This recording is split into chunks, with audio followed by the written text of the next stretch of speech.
So leading in times of crisis, we'll discuss the challenges of leading a rural healthcare organization during these uncertain times surrounding COVID-19 pandemic.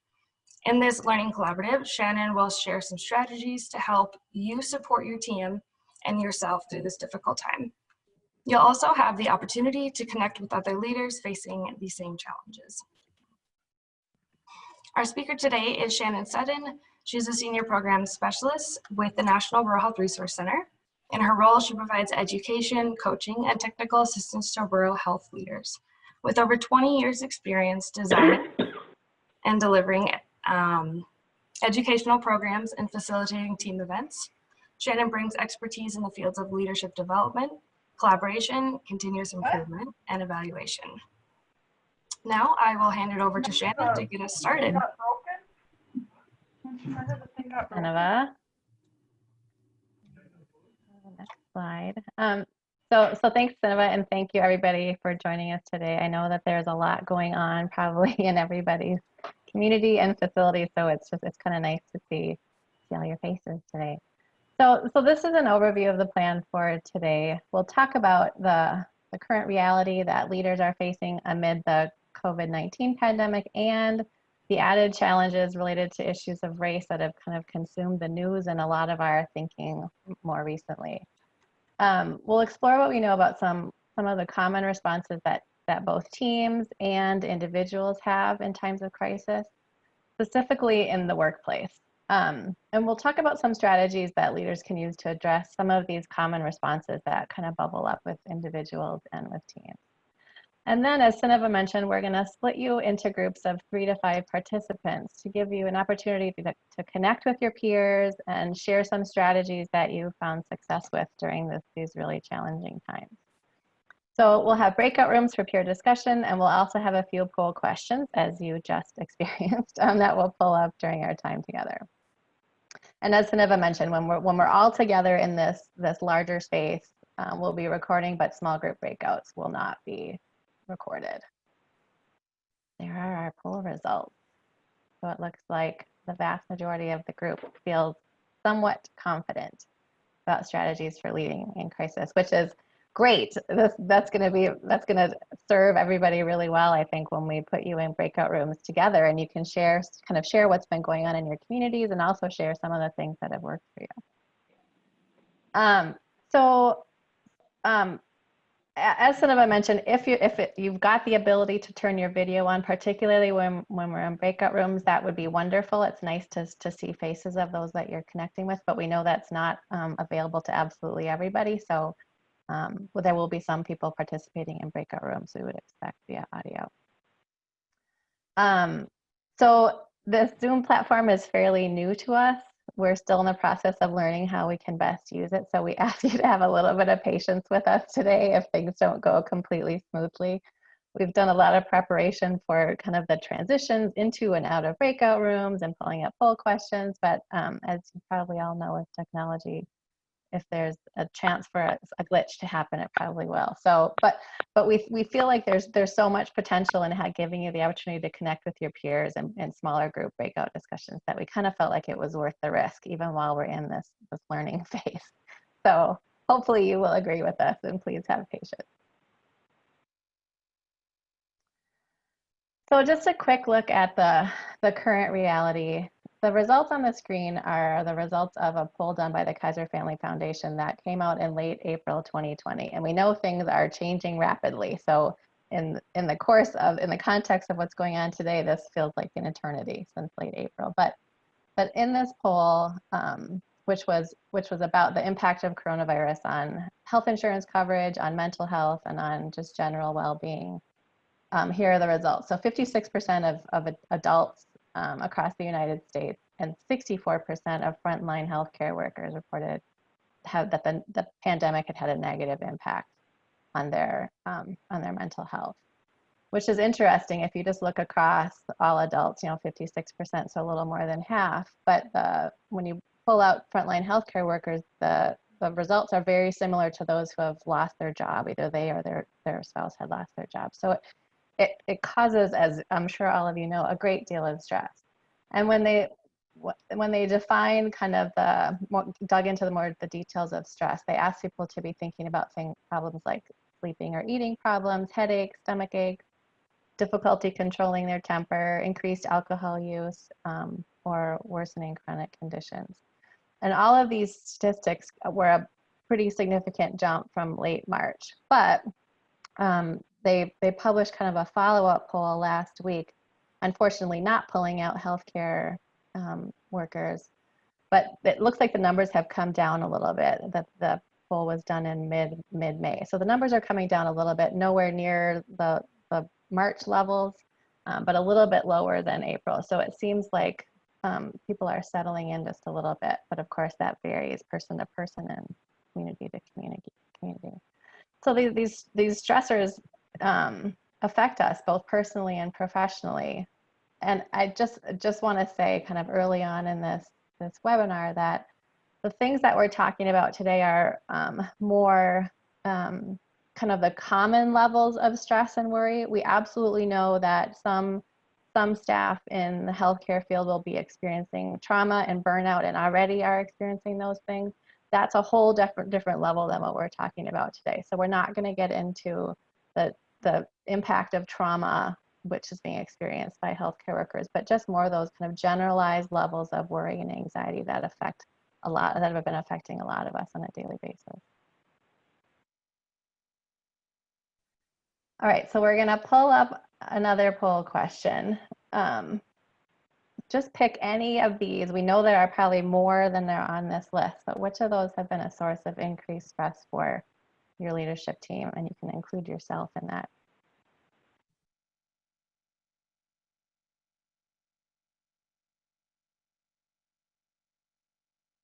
Give it a couple minutes and let people choose their responses.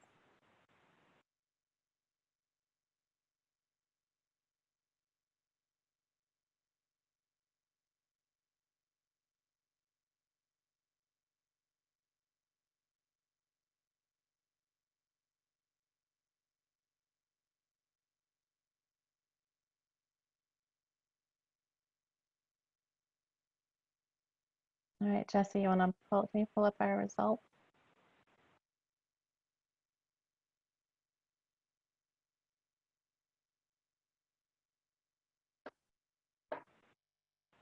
So it looks like the most popular response is financial stability of the organization, which is certainly a concern.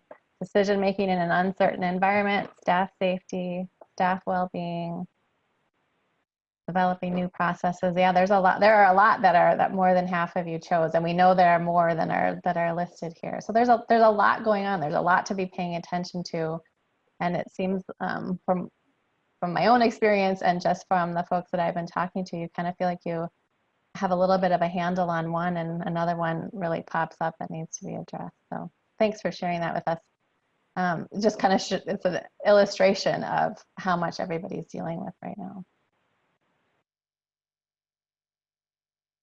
Okay, so let's talk for just a few minutes about kind of what we know about people's tendency during times of crisis or times of excessive stress and worry, and what kinds of things might be factors in some of those responses to the Kaiser Family Foundation survey results, to some of the results of our own little poll that we just did here, where people are reporting high levels of worry and stress. And so we'll take a look at some of those things, and then we'll look at some of the things that you can do as leaders to address those tendencies.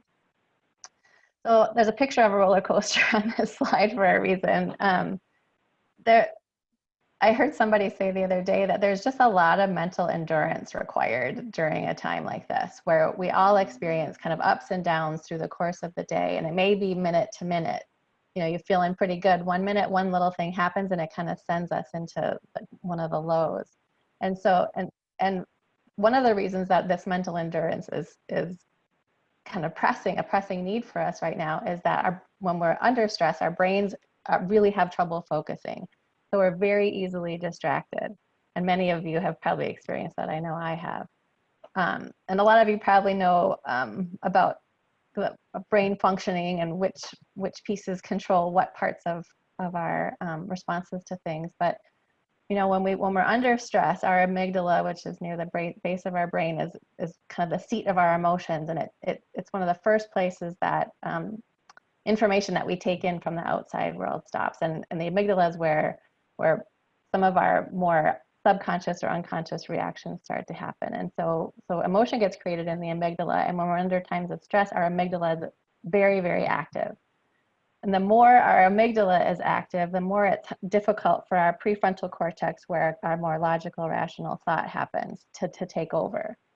And so the kind of wrestling match that's always going on in our brain is our brain's kind of going all over the place, but we were at work or we're dealing with our family and we're dealing with difficult decisions. And so trying to kind of rein our brain in to focus and make some logical, rational decisions is really tough.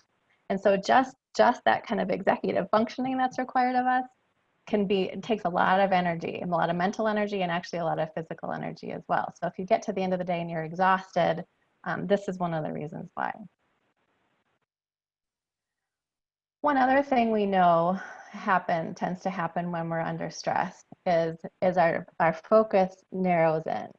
So we tend to kind of zoom away from the long-term view and the perspective of the team and the perspective of the community as a whole, and narrow right into what needs to happen right now, kind of that firefighting mode, and what's right in front of me that needs to be addressed. And we also zoom in kind of away from that team perspective or a community perspective and into what do I need, or what does my immediate family or my immediate coworkers need. What's interesting, though, is when you think about a leadership team or a work team, is that there's an interesting interaction between cohesiveness in a team and their response in a time of crisis. So we know that when a team has built a lot of cohesiveness and trust and feeling in a kind of a culture of support of each other, they tend to become closer and more cohesive under stress. Whereas if a team has had a history of kind of destructive conflict, or a lack of trust, or a lack of even just time to build a sense of cohesiveness, they may tend to kind of pull apart in a time of crisis. So that was focusing in on what's immediately in front of me. When we're in a cohesive team, that team kind of falls in the bubble of what's right in front of us.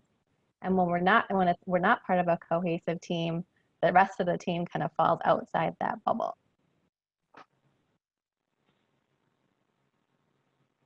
One other thing we know happens in organizations under a time of crisis is everybody's watching the leaders to decide how to react. And this is true in any circumstances, but whenever things get uncertain or difficult or stressful, that ramps up this tendency. And so if you as a leader felt like you were in a fishbowl before, you may have felt recently like you're even more in a fishbowl. People are really watching to see, how worried should I be? How should I be behaving? What should I be focusing on? And they really take their cues from you.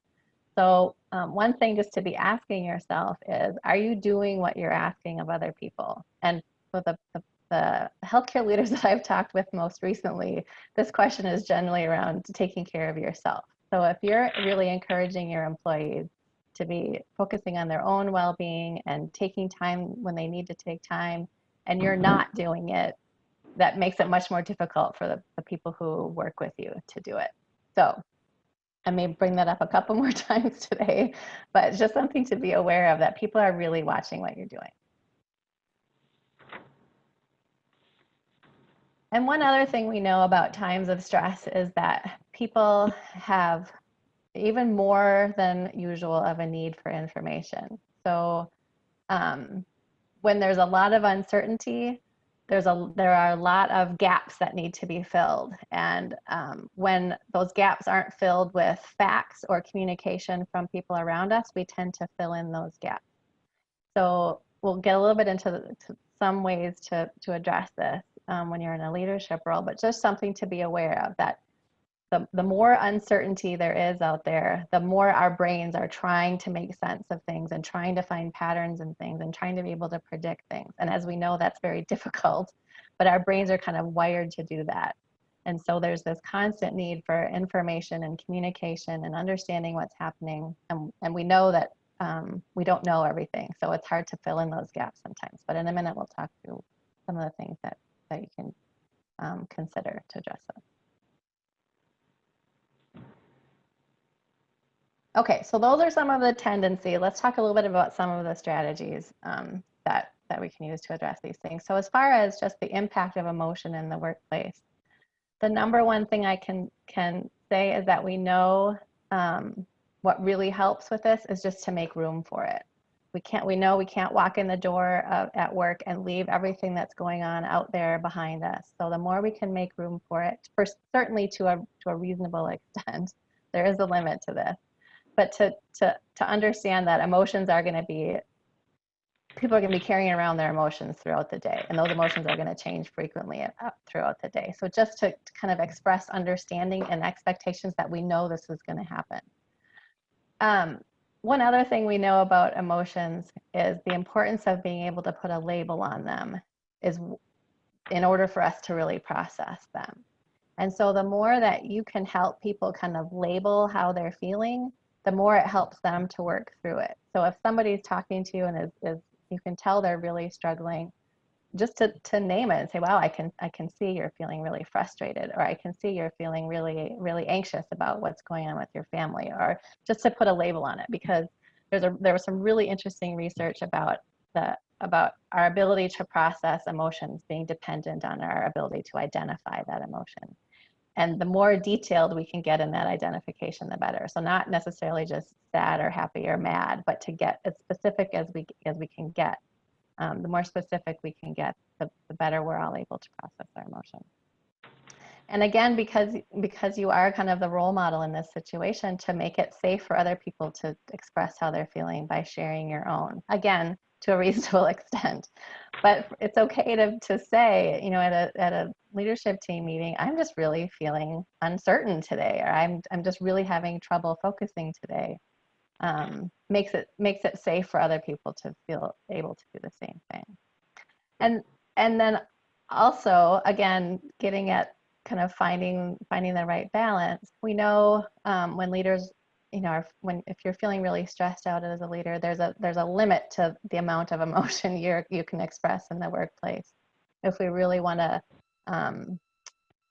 encourage people to feel calm and safe and reduce anxiety, but you do need to be able to find those outlets, the places where you can just kind of have your meltdown or vent to somebody maybe outside the organization, maybe a family member, maybe a friend, whatever that is, but to find some avenue for you to get some of that emotion out into the world as well. And then when things are just really, if you're dealing with a team or a person who's just really, really ramped up with emotion, anything that you can do to kind of help them focus on the big picture, to kind of zoom out that focus, and think about the things that they can control. So while we can't control everything that's happening out in the world today, what can we control? What kinds of things can we do in the short term to make ourselves feel better, to help our peers, help our patients, whatever that is, something that's just that we can do to give ourselves a little bit more of a sense of control, even if it's just in the short term, can really help bring those emotions down.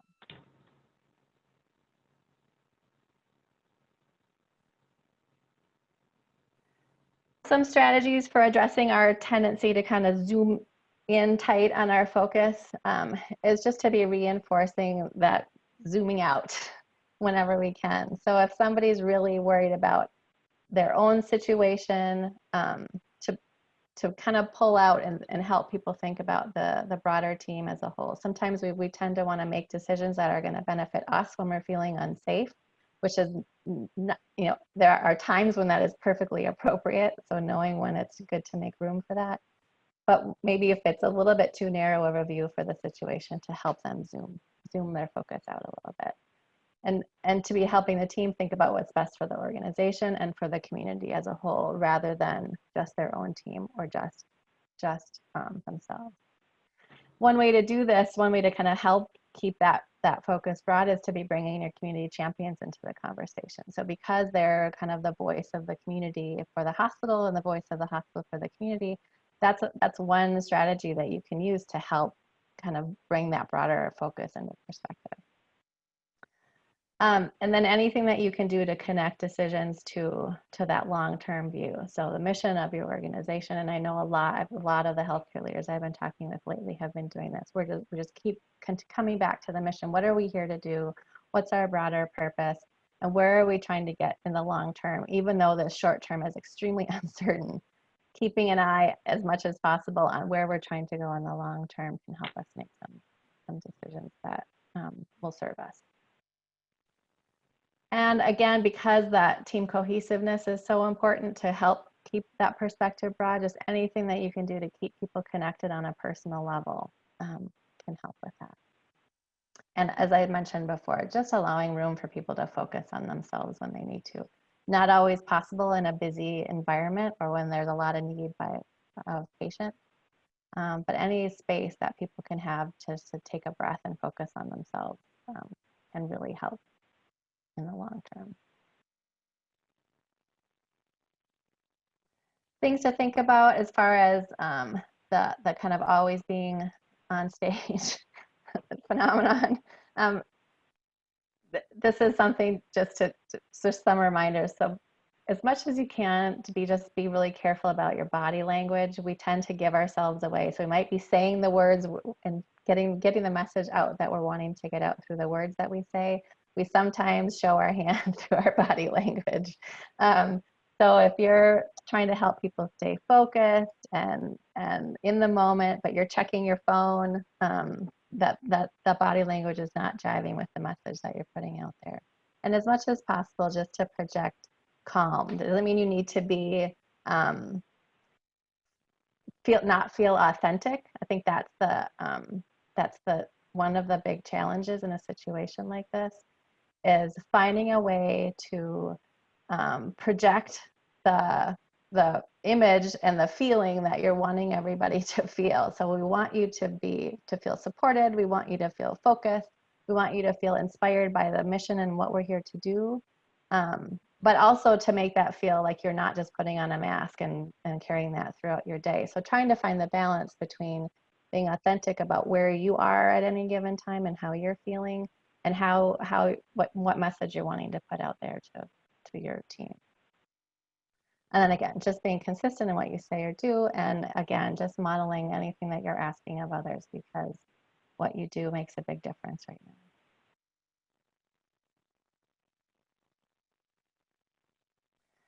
So that communication piece is one of the biggest ones that I've been talking to people about lately. It's really a struggle. It's a struggle in everyday times, and right now it's really challenging.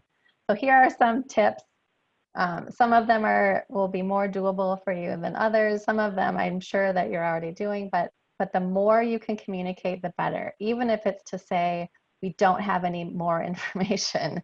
If people know that you're going to be communicating on a regular basis, and so that if something new comes up, they will hear about it. It helps to keep everybody's anxiety a little bit at a more reasonable level. If you can do it even on a predictable schedule. So we're going to be coming out with a message every morning. We're going to be coming out with a message on Mondays and Fridays, whatever that is, so that people know when they can expect a message. It kind of reduces the need for us to fill in the gaps by through rumor or speculation or assumption. It helps us kind of put a damper on that if we know we're going to get some valid communication at a certain time. And the more, what I think all of us have had the frustration of feeling like, well, I've sent out emails, we have the newsletter, we've put this message out there a million times, and people are still saying, well, I never heard that. We've all experienced that. And what we know is just the more variety of avenues we can get a message out, the more likely people are going to hear it. First of all, because as we know, people often need to hear a message more than once, but also we know that people take in information differently. And so, newsletters, emails are great. Physical postings on bulletin boards are great. Video messaging, anything that you can do on social media, the more avenues you can think of to get the same message out, the more likely it is that people are going to hear them.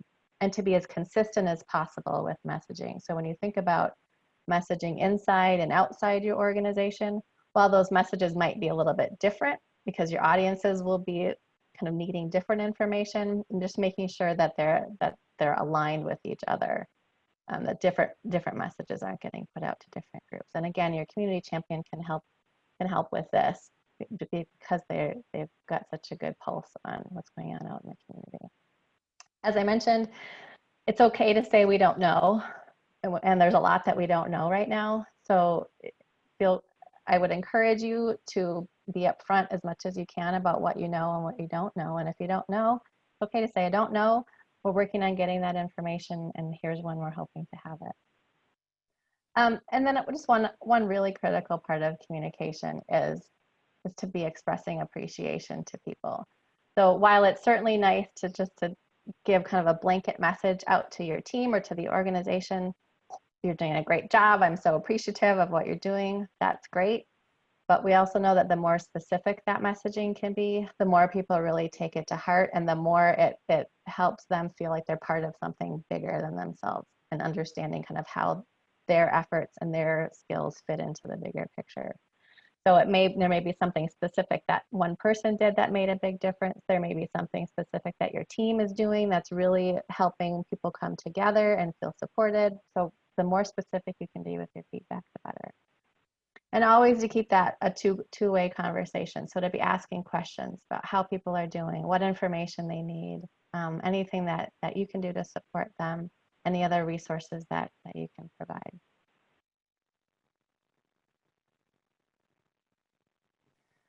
Really kind of the big picture of communication is there are 3 goals in a time of crisis that it can be helpful to be focusing on as a leader. And number 1 is just to minimize people's anxiety and uncertainty.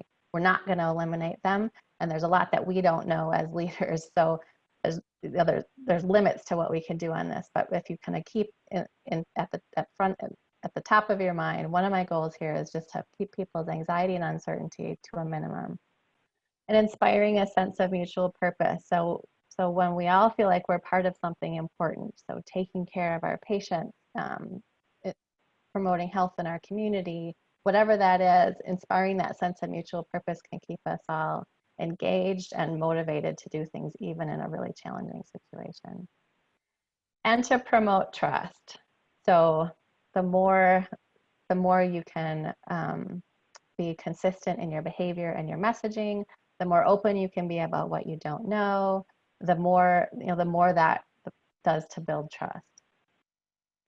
And here's one specific way that we know you can kind of build trust through communication. And this may look familiar to some of you, but balancing reality with optimism is something that comes from something called the Stockdale paradox. So some of you may remember James Stockdale, who was an admiral in the Navy, I believe. He also happened to be Ross Perot's running mate back in the day. But he was a prisoner of war in Vietnam for 6 years, and he came out feeling pretty emotionally and mentally strong as you probably can, as being in that situation for so long. But he survived where many people didn't. And when he was asked how he survived, he said, "This is what I did. I confronted the brutal facts of my current reality. Here's where I am. Here's the situation that I'm in. But I also never lost faith that I was going to prevail in the end." And what he says is, if you focus too much on the brutal facts and can't inspire optimism in yourself or in people, it's gonna pull you down. And if you kind of put on the rose-colored glasses and ignore the brutal facts, that brings you down as well, because you keep thinking things are going to get better and they don't get better. And there's really interesting research about when this kind of communication is used in the face of a really difficult time period, whether we're talking about pandemic, whether we're talking about major issues of race inequality, whatever that is, yes, this is the situation that we're in. There's a lot that we don't know. There's a lot of really, really challenging questions that we need to resolve. And I also have complete faith that we're going to prevail. And here's why. Here are the traits that we have in our team that are going to get us through this. So just one thing to think about, if you can build any of this into your messaging. It can be really helpful for the people around you.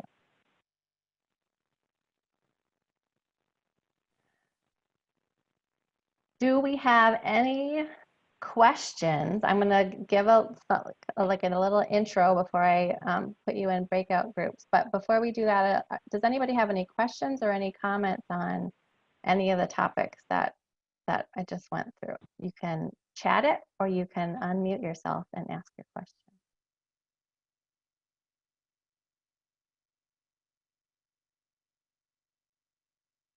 Instead of I can't see chat, so if something comes through, will you let me know?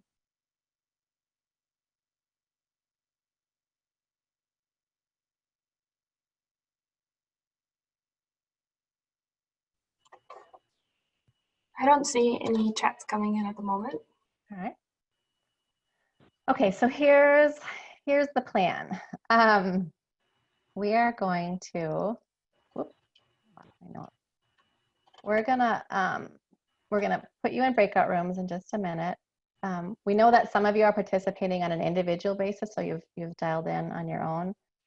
So it's just you and your computer or your phone, and we have others who are participating as a group in a room. So we'll be putting you into virtual breakout rooms based on your location. So when we say 3 to 5 people in a group, what we really mean are 3 to 5 locations. So some of you may be in a breakout room with more than 3 to 5 people if we've got groups. So just be aware of that. And again, if at all possible, use video for these conversations. If you can't, no problem, just audio will be great. But if you can use video, that would be wonderful. And we just encourage you to take advantage of the opportunity that you have to connect with your peers, to share what's going on in your community and your facility, and share your stories. We've got a couple of specific questions for you to discuss together. Shannon, there was one question that did just come in. What recommendations do you have for teams that have not been together long enough to be on the same page? That's an excellent question. This is what I would say. First of all, just to be aware that a brand new team is at its tiny bit of a disadvantage in a situation like this. So it's I think what you have to do is have realistic expectations for what this team can do. They may not be able to come together quite as well as a team who's been working together for a long time. However, anything that you can do to help them really come to an agreement on their purpose, whether it's a long-term purpose or even in the midst of kind of the immediate situation, what are they wanting to do? What does success look like for that team? What kind of expectations do they have for themselves? So that anything that we can do to kind of unify their view of themselves and their view of what they're here to do, the more that can help people come together. And I would also encourage just helping them come together on a personal level as well as a professional level as much as possible. So learning more about each other's home lives, their families, what's important to them, their hobbies. So any team who is working together kind of functions on 2 levels. There's the task level, so what are we here to do? And there's the interpersonal level. And to really be a high functioning team, both of those levels need to be pretty strong. And so you're working hard on kind of getting some of that interpersonal stuff going with a new team. But the more you can get just a common vision and some common goals for the team, the more unified they'll feel, in addition to getting to know each other personally a little bit better. And if anybody else has thoughts or things that you've done, we'd love to hear them.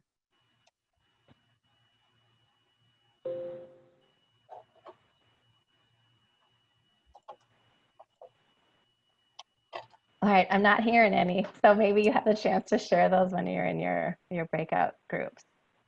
So here are the discussion questions, and we will be putting these in the chat box, so you'll be able to see these when you're in your breakout group. We're asking you just to introduce yourself, so who you are and where you're located. Share a little bit about what's happening in your community and in your organization. You can and be as broad as you want to be with the things that you're working through. So if if the pandemic is something that is really pressing for you right now, share what's going on with that. If there are things going on with race and equity and justice in your area, feel free to share that. So just what are the issues that are front and center for you right now?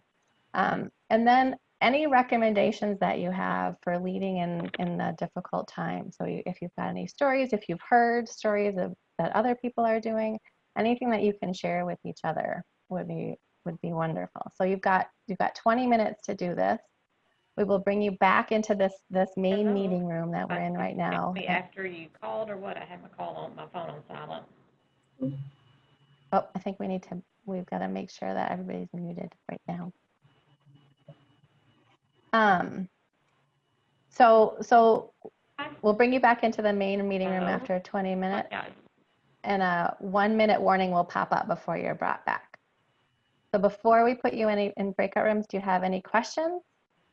You can chat them or say them out loud. No. And we'll be a little bit shorter than 20 minutes to stay on time and to respect your guys' time. So we'll be more around 15 minutes. Thanks, Nineveh. Alrighty, I don't see any questions coming into the chat box.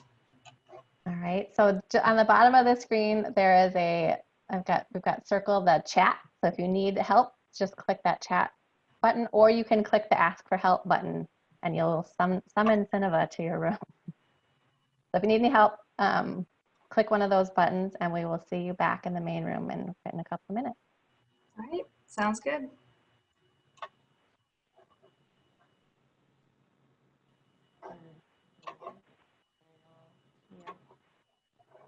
No. I didn't do anything.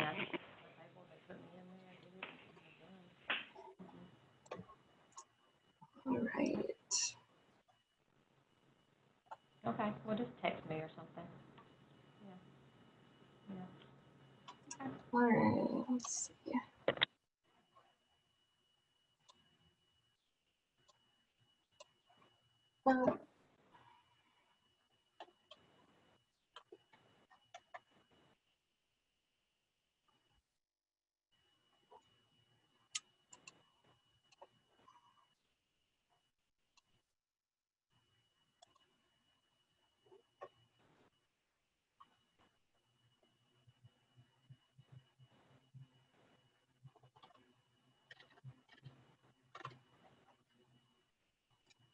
Hey, Shannon. Can you hear me? Yeah, I just had to unmute myself. So some of the breakout rooms have 1 to 2 people in it. Should I just combine them? Because some people did not accept that. Yes.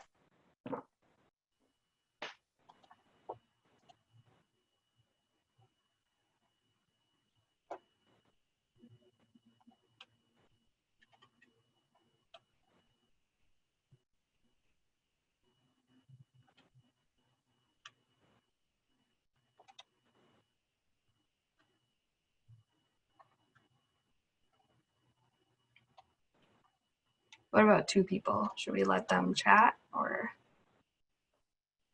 Sure. Yeah. They're probably already chatting, so I'd hate to Yeah. just pull them apart right now.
See some faces coming back. We'll just give a couple seconds for everybody to come back to our main room.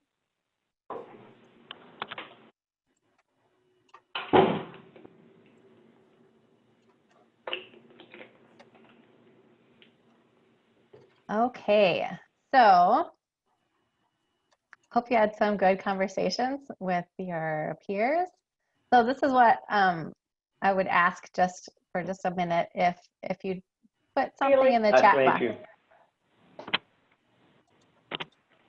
If you would put in the chat box just one thing that you will take away from that conversation that you had. Anything that you're willing to share in the chat. It'll be interesting to see what people took away.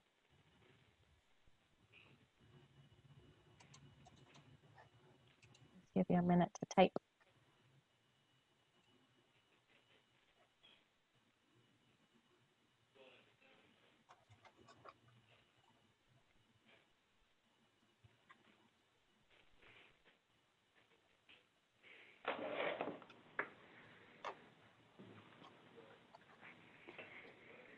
Oh, darn it. Just seeing the chat about no audio for room 8. Sorry about that. That makes conversation pretty difficult. Darn it. That's something we'll have to sort out for next time.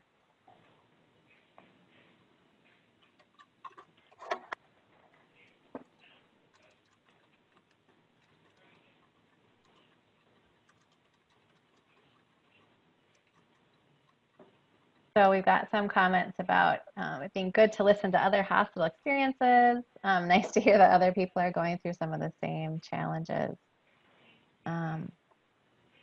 Always nice to hear kind of what procedures different facilities are implementing, because there's a lot of uncertainty with that.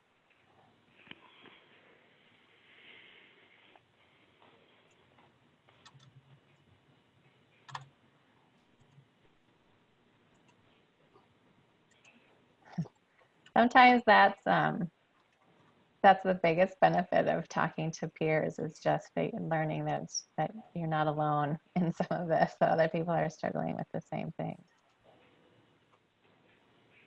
Leaning on leadership and gaining trust of the community. Yeah, that's a big one. That's a really big one right now. We've got a couple more minutes for this chat. No participation in room 5. Darn it.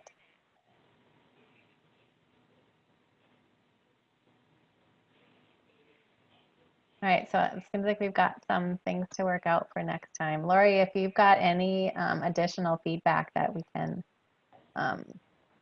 take into account as we plan our next one of these, we'd really appreciate it. We could chat us individually or chat the group. Sorry about that. That's a long time to hang out by yourself.